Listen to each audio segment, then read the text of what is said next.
Tech വീമനും WhatsApp ഉടമകളുമായ മെറ്റയ്ക്ക് ചൊവ്വാഴ്ച supreme കോടതിയിൽ നിന്ന് ഇടക്കാല ഉത്തരവ് ലഭിച്ചു. നിങ്ങൾക്ക് സ്വകാര്യതയുമായി കളിക്കാൻ കഴിയില്ല. ഞങ്ങൾക്ക് ഡേറ്റയുടെ ഒരക്കം പോലും പങ്കിടാൻ ഞങ്ങൾ നിങ്ങളെ അനുവദിക്കില്ല എന്ന് ചീഫ് ജസ്റ്റിസ് സൂര്യയുടെ നേതൃത്വത്തിലുള്ള ബെഞ്ച് US കമ്പനിയെ ശാസിച്ചു. ഇന്ത്യക്കാരെ ചൂഷണം ചെയ്യുന്നതിന് ഇത് നിലകൊള്ളില്ലെന്ന് കോടതി പറഞ്ഞു. മെറ്റയ്ക്ക് ശക്തമായ താക്കീതാണ് സുപ്രീം കോടതി നൽകിയത്.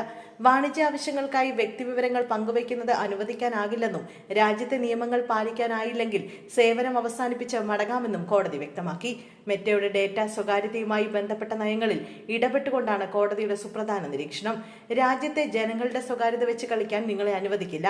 ഞങ്ങളുടെ ഡേറ്റയിൽ നിന്ന് ഒരക്കം പോലും പങ്കിടാൻ അനുവദിക്കില്ല. നിയമം പാലിക്കണം. ഇന്ത്യയിലെ നിയമങ്ങൾ പാലിക്കാൻ മെറ്റ തയ്യാറാകണം. അതിന് കഴിയില്ലെങ്കിൽ കമ്പനിക്ക് ഇന്ത്യ വിട്ടുപോകാം, ചീഫ് ജസ്റ്റിസ് സൂര്യകാന്ത് വ്യക്തമാക്കി. വാട്സപ്പിന്റെ സ്വകാര്യതാ നയങ്ങളിലെ മാറ്റങ്ങളും ഉപഭോക്താക്കളുടെ വിവരങ്ങൾ ഫേസ്ബുക്ക് പോലുള്ള മറ്റ് മെറ്റ പ്ലാറ്റ്ഫോമുകളുമായി പങ്കിടാനുള്ള നീക്കവുമാണ് കോടതിയെ ചൊടിപ്പിച്ചത്. ഇത് വിപണിയിലെ സ്വാധീനം ദുരുപയോഗം ചെയ്യലാണെന്ന വാദവും ശക്തമാണ്. വാട്സപ്പിന്റെ 2021 സ്വകാര്യതാ നയം നടപ്പാക്കുന്നതുമായി ബന്ധപ്പെട്ടാണ് നിയമ പോരാട്ടം നടക്കുന്നത്. ഉപഭോക്താക്കളുടെ വിവരങ്ങൾ മറ്റ് ബിസിനസ് ആവശ്യങ്ങൾക്കായി ഉപയോഗിക്കുന്നത് തടയാൻ കോമ്പറ്റീഷൻ കമ്മീഷൻ ഓഫ് ഇന്ത്യ നേരത്തെ നടപടികൾ സ്വീകരിച്ചിരുന്നു. ഇതിനെതിരെ മെറ്റ നൽകിയ അപ്പീൽ പരിഗണിക്കുമ്പോഴാണ് സുപ്രീം കോടതിയുടെ ഈ പരാമർശങ്ങൾ.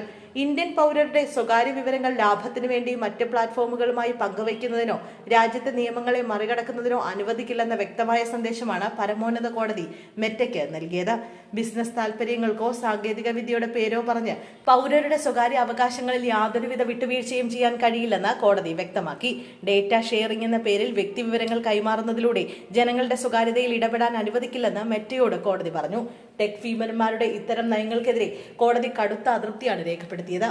ഇന്ത്യയിലെ ഓരോ പൗരന്റെയും മൗലിക അവകാശമായ സ്വകാര്യത സംരക്ഷിക്കാൻ കോടതിക്ക് ബാധ്യതയുണ്ടെന്നും അത് ലംഘിക്കുന്ന തരത്തിലുള്ള കമ്പനികളുടെ നയങ്ങൾ അംഗീകരിക്കില്ലെന്നും ബെഞ്ച് ആവർത്തിച്ചു. വാട്സാപ്പിന്റെ ഡേറ്റ ഷെയറിംഗ് നയം കേവലം ഒരു കമ്പനിയുടെ നയപരമായ തീരുമാനമല്ല, മറിച്ച് അത് ഇന്ത്യൻ പൗരരുടെ മൗലിക അവകാശങ്ങളുടെ ലംഘനമാണെന്നാണ് സുപ്രീം കോടതിയുടെ നിരീക്ഷണം. അതേസമയം വാട്സാപ്പിന്റെ എൻഡ് ടു എൻഡ് എൻക്രിപ്ഷൻ സവിശേഷത ഉണ്ടായിരുന്നിട്ടും മാതൃകമ്പനിയായ മെറ്റയ്ക്ക് സ്വകാര്യ സന്ദേശങ്ങൾ ആക്സസ് ചെയ്യാൻ കഴിയുമെന്ന് ആരോപിച്ച് അന്താരാഷ്ട്ര വാട്സാപ്പ് ഉപഭോക്താക്കളുടെ ഒരു കൂട്ടം US കോടതിയിൽ കേസ് ഫയൽ ചെയ്തു. സാൻ ഫ്രാൻസിസ്കോ കോടതിയിൽ ഫയൽ ചെയ്ത കേസിൽ വാദികൾ ഈ സവിശേഷതയെ കപടം എന്ന് വിളിക്കുകയും ടെക് ഫീമനിൽ നിന്ന് നഷ്ടപരിഹാരം തേടുകയും ചെയ്തു. ഓസ്ട്രേലിയ, ദക്ഷിണാഫ്രിക്ക, മെക്സിക്കോ എന്നിവിടങ്ങളിൽ നിന്നുള്ളവരാണ് പരാതിക്കാർ. ജനുവരി 23 ഈ കേസ് ഫയൽ ചെയ്തത്.